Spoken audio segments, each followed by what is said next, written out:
I'm launching my organic skincare line next month, Lisa announced proudly at our family dinner, her voice dripping with excitement as she waved her phone around, showing everyone the promotional materials.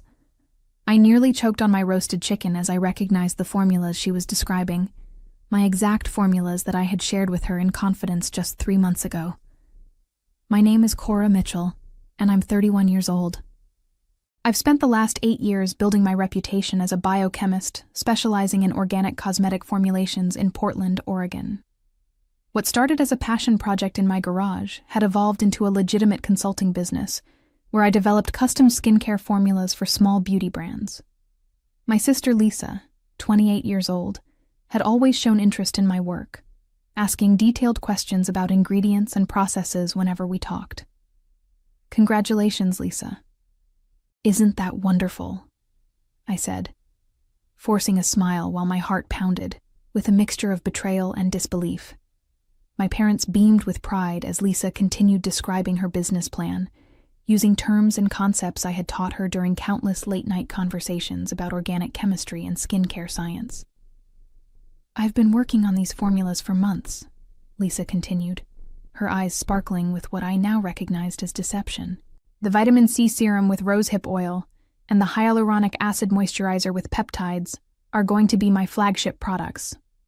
Those were my exact formulas. I had spent 2 years perfecting the vitamin C serum, testing different concentrations and stabilization methods to prevent oxidation. The hyaluronic acid moisturizer had taken even longer, as I worked to create the perfect balance of molecular weights for optimal skin penetration. I had shared these formulas with Lisa when she expressed genuine curiosity about my work, never imagining she would steal them for her own commercial venture. "Where did you find your manufacturer?" my dad asked, clearly impressed by his younger daughter's entrepreneurial spirit. "I found this amazing lab in Seattle that specializes in small batch production," Lisa replied. "They were so impressed with my formulations that they offered me a reduced rate for my first production run." My stomach dropped. 3 months ago, I had recommended that exact manufacturer to her when she mentioned wanting to create a few custom products for herself. I had even provided her with my contact there, thinking she might want to make some personal skincare items as gifts. "That's incredible, honey," my mom said, reaching over to squeeze Lisa's hand. "When is the official launch?" "I'm hosting a launch party in 2 weeks at the Brightline Urban Event Space downtown. I've invited local beauty bloggers, potential retailers, and some investors. It's going to be amazing." As she spoke, something cold settled in my chest. This wasn't just casual plagiarism or coincidence. This was calculated theft of intellectual property that I had worked years to develop. But instead of exploding with anger, I felt an eerie calm wash over me. After dinner, I excused myself early, claiming fatigue from a long week at the lab. Lisa hugged me goodbye, her embrace feeling like a mockery now that I knew the truth about her upcoming venture. As I drove home through the quiet Portland streets, my mind raced with memories of all the times I had trusted her with my professional secrets. Growing up, Lisa and I had always been close despite our 3-year age gap. She was the artistic one, studying graphic design in college, while I pursued chemistry and later specialized in cosmetic science. Our parents had always encouraged both of our career paths, but I noticed they seemed more excited about Lisa's creative pursuits than my scientific achievements. When I started my consulting business, they were supportive but distant, not quite understanding what I did for a living. Lisa, however, had always shown genuine interest.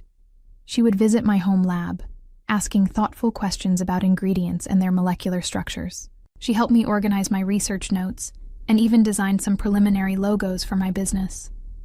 I had been grateful for her enthusiasm and support, especially since my work could be isolating at times.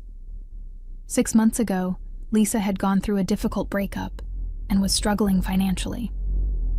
She had moved back in with our parents and was working part-time jobs while trying to rebuild her life. During this period, she spent more time with me, often coming over in the evenings to help with my work and learn about the industry. "I find your formulations so fascinating," she had said one night as I explained the process of creating a stable vitamin C serum. The way you balance pH levels and use different antioxidants to prevent degradation is like art meets science. I had been flattered by her attention and had freely shared my knowledge, thinking it was just intellectual curiosity. She took detailed notes, asking specific questions about concentrations, ingredient sourcing, and manufacturing processes. I even let her help with small batches, teaching her proper laboratory procedures and safety protocols. "Have you ever thought about creating your own product line?" she had asked during one of these sessions. "Eventually," I had replied. "Right now, I'm focused on perfecting my formulations and building relationships with manufacturers.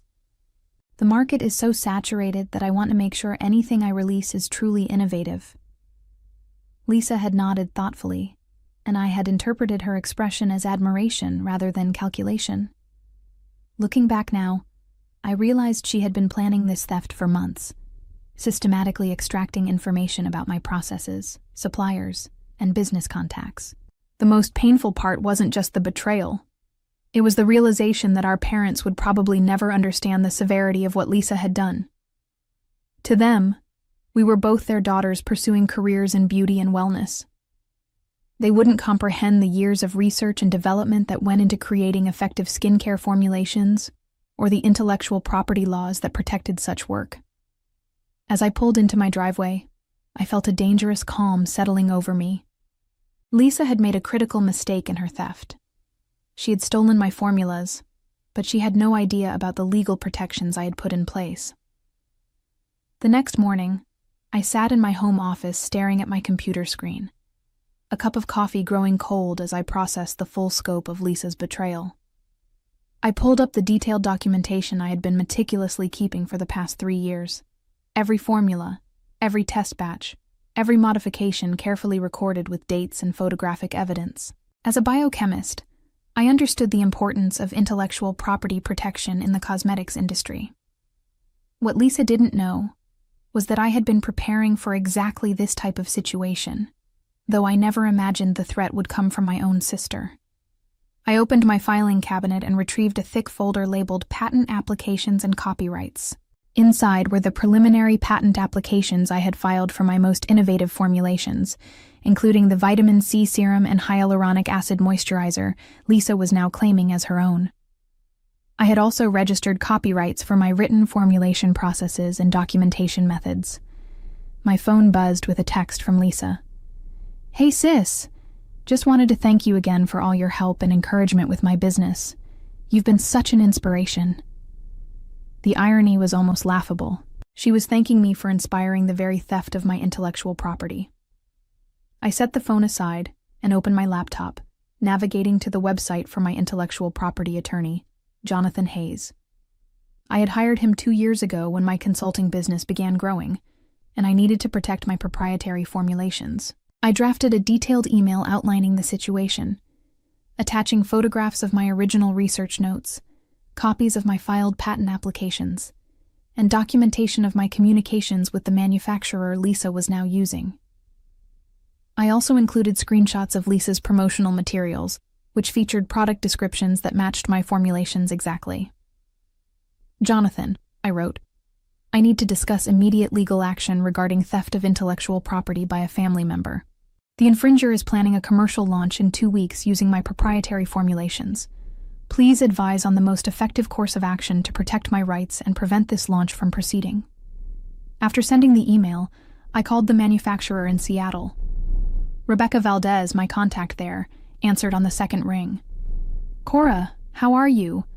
I heard from your sister that she's launching her own line. How exciting that it runs in the family." My heart sank further. "Rebecca, I need to speak with you about that. Lisa doesn't have authorization to use any of my formulations for commercial purposes. She obtained those formulas through personal conversations and has no legal right to manufacture them." There was a long pause. "Oh no, Cora. She told us these were her original formulations and that you had simply helped her with some technical advice. We never would have proceeded if we knew they were your proprietary formulas. I understand this puts you in a difficult position," I said, "but I need you to halt all production on her order immediately. I'll be sending you documentation proving ownership of these formulations within the hour." Rebecca assured me that production would stop immediately, and I felt the first spark of satisfaction. Lisa's launch party might happen, but it would be without any actual products to sell. The following day, Jonathan called with news that sent a surge of adrenaline through my system. "Cora, I've reviewed all your documentation, and you have an airtight case," he said, his voice carrying the confidence of a lawyer who specialized in intellectual property theft. "Your sister has not only stolen your formulations, but has also violated several federal copyright and patent laws by attempting to commercialize them without authorization. What are my options?" I asked, feeling a mixture of vindication and sadness that it had come to this point with my own sister. "We can file for immediate cease and desist orders, pursue damages for theft of intellectual property, and if she proceeds with the launch knowing about your claims, we can add charges of willful infringement. The damages could be substantial, potentially in the hundreds of thousands of dollars range." I felt my breath catch. I had known the legal implications were serious, but hearing the potential financial consequences made the reality of Lisa's actions hit even harder. She was risking not just our relationship, but potentially her entire financial future. "There's something else," Jonathan continued. "I did some research on her planned launch event. She's been promoting this pretty heavily on social media and has apparently secured some significant investors for the evening. If we time this correctly, we can maximize the impact of our legal action." That afternoon, I received an unexpected call from Kelly Thompson, a beauty blogger Lisa had mentioned inviting to the launch party. "Hi, Cora. I hope you don't mind me calling. I got your number from the Kelwin publishing directory. I'm working on a piece about emerging skincare brands, and I wanted to fact-check some information about your sister's upcoming launch." My pulse quickened. "What kind of information?" "Well, she's claiming to have developed these revolutionary formulations through years of research, but some of the technical details she provided seem remarkably similar to work I've seen from other chemists in the industry. I always try to verify the authenticity of product claims before featuring them." This was the opening I had been hoping for. "Kelly, I think we should meet in person. There are some things about Lisa's claims that you should know before you feature her products." We agreed to meet the next day at a coffee shop in downtown Portland. When Kelly arrived, a sharp-eyed woman in her 30s with an obvious passion for the beauty industry, I had prepared a comprehensive presentation showing the timeline of my formula development alongside Lisa's recent claims. "This is exactly what I suspected," Kelly said, after reviewing my documentation. "The technical sophistication of these formulations seemed beyond what someone could develop in a few months without formal training in biochemistry." "What concerns me most," I explained, "is that she's not just stealing my intellectual property. She's potentially putting consumers at risk. These formulations require precise manufacturing processes and quality control measures. If she doesn't understand the underlying science, she could create products that are ineffective or even harmful." Kelly nodded gravely. "I've seen this before in the industry. Entrepreneurs without scientific backgrounds try to capitalize on the clean beauty trend by copying established formulations, but they don't understand the complexities involved in safe cosmetic manufacturing." "I'm planning to take legal action," I said. "But I wanted journalists and potential investors to understand the full scope of what's happening here. This isn't just a family dispute, it's a case study in intellectual property theft and consumer protection." Kelly leaned forward. "Would you be willing to go on record about this? I think the beauty industry needs to hear this story, especially with the launch party happening so soon." I considered this carefully. Going public would make the situation irreversible and would likely destroy my relationship with Lisa permanently, but it would also protect other formulators from similar theft and warn consumers about the risks of products developed without proper scientific expertise. "Yes," I said finally. "I think transparency is important here. The public deserves to know the truth about the products they're considering purchasing." Kelly smiled grimly. "I'll have the article ready to publish the morning of her launch party. The timing will be perfect to warn people before they invest or make purchasing decisions." 3 days before Lisa's launch party, Jonathan called with an update that made my hands shake with nervous energy. "Cora, we've got the cease and desist orders finalized, and I've also prepared copyright infringement notices that we can serve at the event itself. But there's something else you should know. Lisa's been telling people that you've been helping her with the technical aspects of her business." My stomach dropped. "What do you mean?" "According to my sources, she's been claiming that you're her silent technical partner and that the formulations were developed collaboratively. She's essentially trying to preemptively legitimize her theft by claiming you're involved." The audacity was breathtaking. Not only had she stolen my work, but she was now trying to implicate me as a willing participant in her deception. That's completely false. I have documentation proving that these formulations were developed entirely by me, years before she ever expressed interest in the skincare business. "I know, and we can prove that in court," Jonathan assured me. "But this information changes our strategy for the launch event. Instead of simply serving papers, I think we should consider a more dramatic revelation that exposes her lies publicly." "Mom, what do you have in mind?" "What if you attended the launch party yourself?" The suggestion sent a chill down my spine.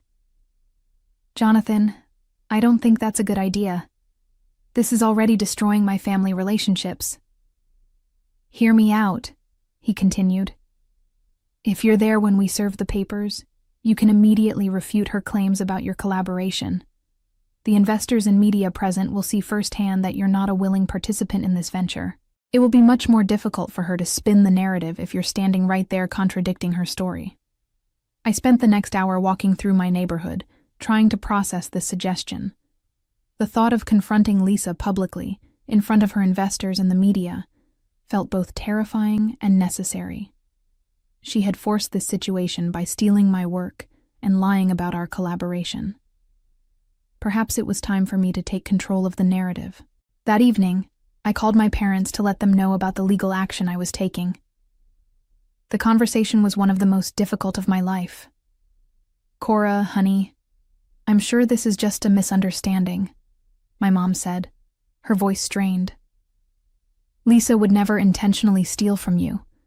Maybe you two can work this out together." "Mom, she's planning to sell products using formulations I spent years developing. This isn't a family squabble, it's intellectual property theft. I have legal documentation proving ownership of these formulations." My dad got on the phone. "Can't you just let her have this one thing? She's been struggling so much since her breakup, and this business could really turn her life around." The request felt like a physical blow. They were asking me to sacrifice years of my professional work so that Lisa could benefit from my efforts without consequence. "Dad, would you ask an artist to let someone else sell their paintings? Would you ask a musician to let someone else profit from their songs? This is my life's work." "But she's your sister," he said quietly. "Which makes this betrayal even worse," I replied. "I trusted her with my professional secrets, and she's exploiting that trust for personal gain." After I hung up, I sat in my living room feeling more alone than I had in years. My family was choosing Lisa's comfort over my professional rights, just as I had feared they would. But their reaction only strengthened my resolve to see this through to the end. I called Jonathan back. "I'll attend the launch party. Let's make sure everyone understands exactly what's happening here." The night before Lisa's launch party, I received a text that made my blood run cold. "Cora, I'm so excited about tomorrow. Thank you for being such an amazing sister and mentor. I couldn't have done this without your guidance and support. See you tomorrow night. Love you." She was still expecting me to attend as a supportive family member, completely unaware that I knew about her theft and had prepared legal countermeasures. The casual tone of her message, combined with her continued lies about my support, made me realize just how calculated her deception had been. I spent the evening preparing for what I knew would be a confrontation that would change our family forever.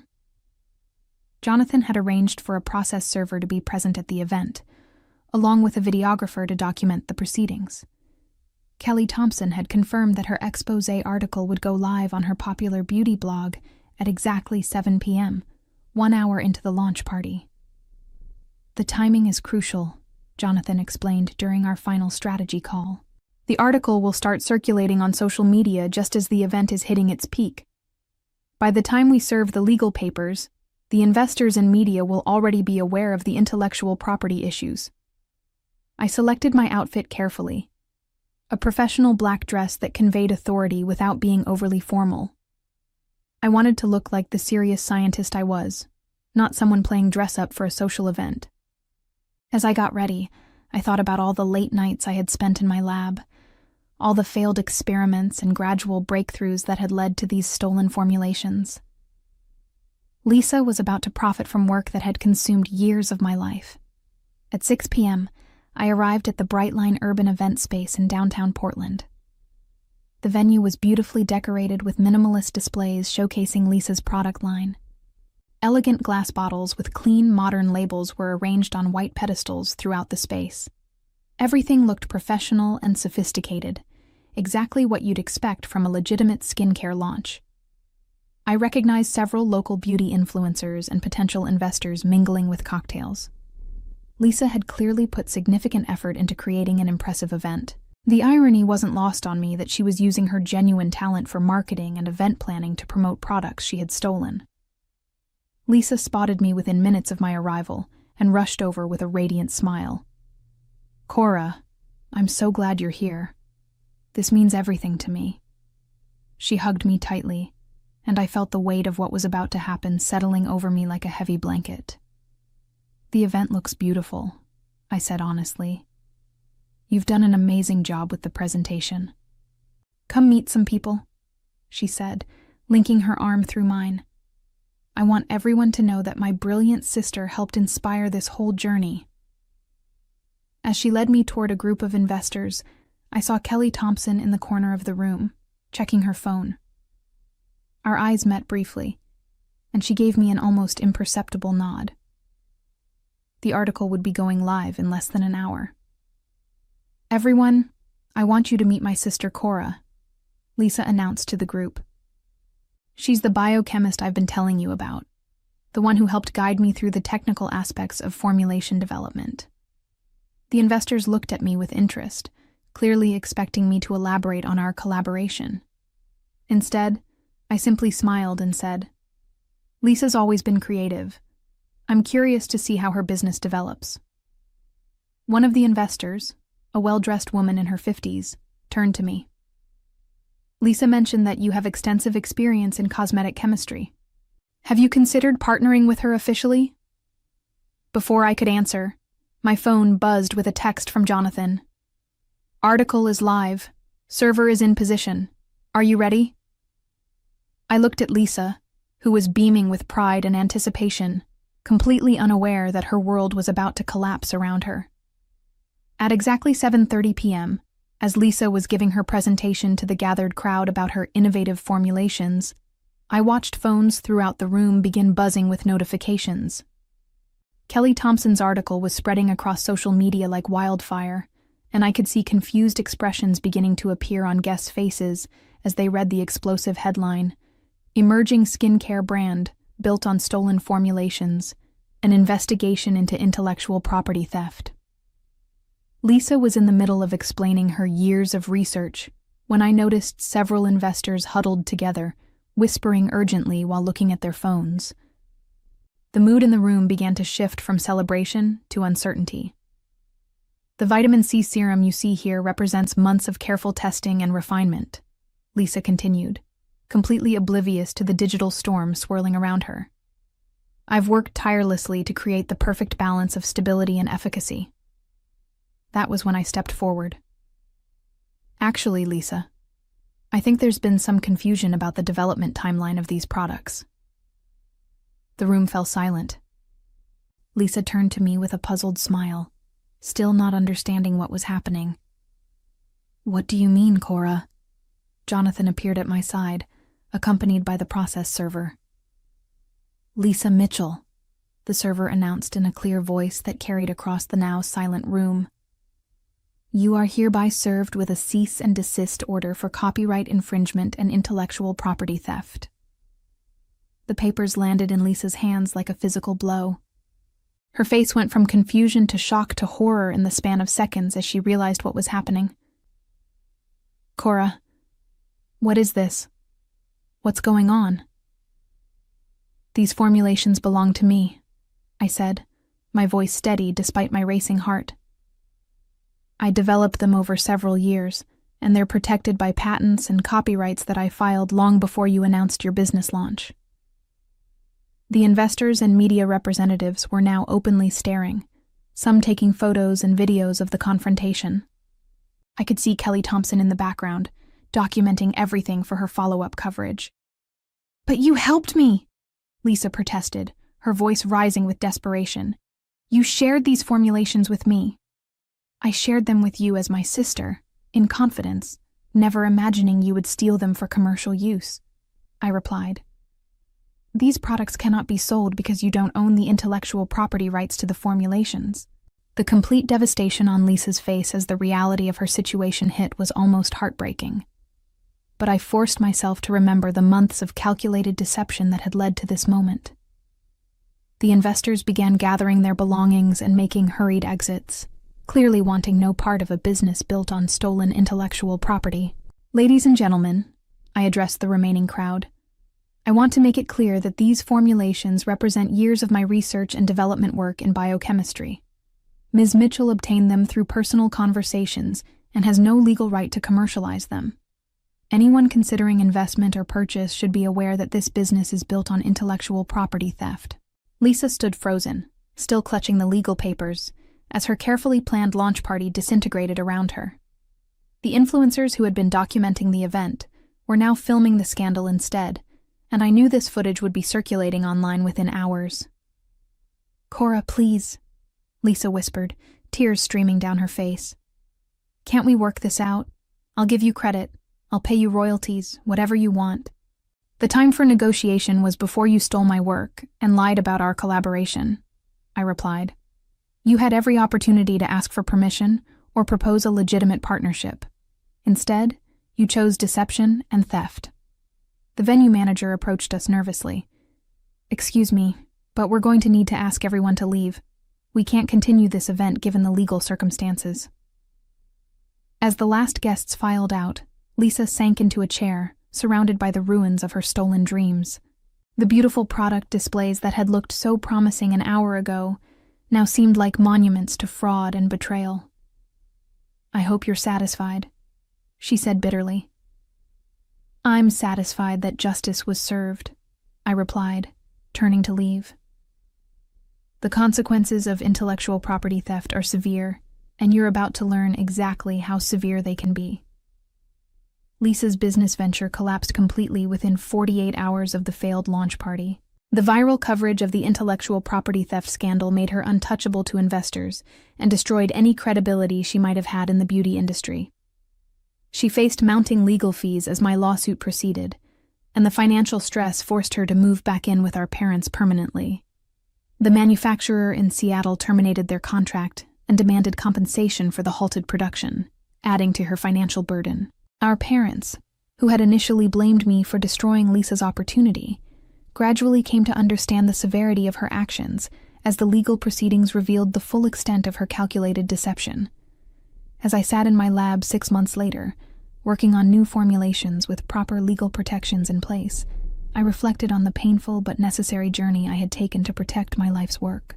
The experience had taught me that sometimes the people closest to us are capable of the deepest betrayals. But it had also shown me the importance of standing up for what I had earned through years of dedication and hard work.